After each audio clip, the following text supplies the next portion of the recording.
রাজধানীর উত্তরায় চুরির অভিযোগে ৩ জনকে ধরে গাছের সঙ্গে বেঁধে মারধরের ঘটনায় একজনের মৃত্যু হয়েছে, আহত হয়েছেন আরও ২ জন। এ ঘটনায় ৪ জনের নাম উল্লেখ করে মামলা হয়েছে। পুলিশ বলছে, সিসিটিভি ফুটেজ বিশ্লেষণ করে কয়েকজনের সম্পৃক্ততা পাওয়া গেছে এবং তাদের আটক করা হয়েছে। তবে অভিযোগ রয়েছে, ঘটনার সঙ্গে সংশ্লিষ্ট একজন প্রভাবশালী ব্যক্তিকে পুলিশ ছেড়ে দিয়েছে।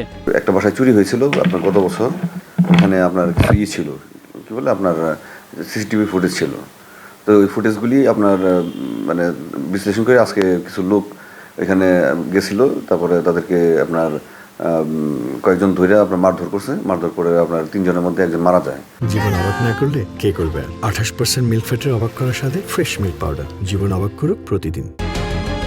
বুধবার বেলা ১১টা থেকে দুপুর পর্যন্ত রাজধানীর উত্তরার পোস্টাল কোয়ার্টার্সে চুরির অভিযোগে ৩ জনকে ধরে মারধরের এই ঘটনা ঘটে। পুলিশ বলছে, আগের একটি চুরির ঘটনায় সিসিটিভি ফুটেজ বিশ্লেষণ করে সন্দেহভাজন ৩ জনকে শনাক্ত করা হয়। পরে তাদের কোয়ার্টারের সামনের সড়ক থেকে ধরে নিয়ে গাছের সঙ্গে বেঁধে মারধর করা হয়। আব্দুল জব্বার, কামাল হোসেন ও ইদ্রিস আলী সেলিমকে গুরুতর আহত অবস্থায় উদ্ধার করে হাসপাতালে নিয়ে যাওয়া হয়। চিকিৎসক আব্দুল জব্বারকে মৃত ঘোষণা করেন।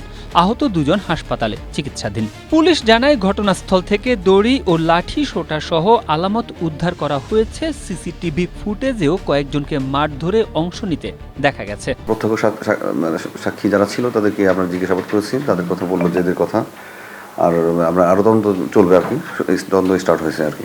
নিহত আব্দুল জব্বারের মেয়ে বাদী হয়ে উত্তরা পূর্ব থানায় হত্যা মামলা করেছেন। মামলায় ৪ জনের নাম উল্লেখ এবং অজ্ঞাত আরও ৭ থেকে ৮ জনকে আসামি করা হয়েছে। তবে অভিযোগ রয়েছে, ঘটনাস্থলে থাকা বিমান বাংলাদেশ এয়ারলাইন্সের মহাব্যবস্থাপক জনসংযোগ মোহাম্মদ মহিউদ্দিনকে পুলিশ থানায় নেওয়ার পর ছেড়ে দিয়েছেন। যেমন খুশি তেমন ব্যবহার করছে। কেন চুরি করা হলো? তো স্বাভাবিক, ওদের উপরে তো বর্তায় যে চোরটাকে ধরা, স্বাভাবিক ধরা। তাহলে আজকে ওনার হাজব্যান্ডও এখানে ছিল, আমার হাজব্যান্ড ছিল, অন্যরাও ছিল। তো যার বাসায় চুরি হয়েছে, ঘটনা যার, তাকে ছেড়ে দিল। উনিও গভর্নমেন্ট জব করে, আমার হাজব্যান্ডও গভর্নমেন্ট জব করে, ওনাকে ছেড়ে দিল কি পদের কারণে? আমার হাজব্যান্ড কেন এখানে এক রাত কাটাবে?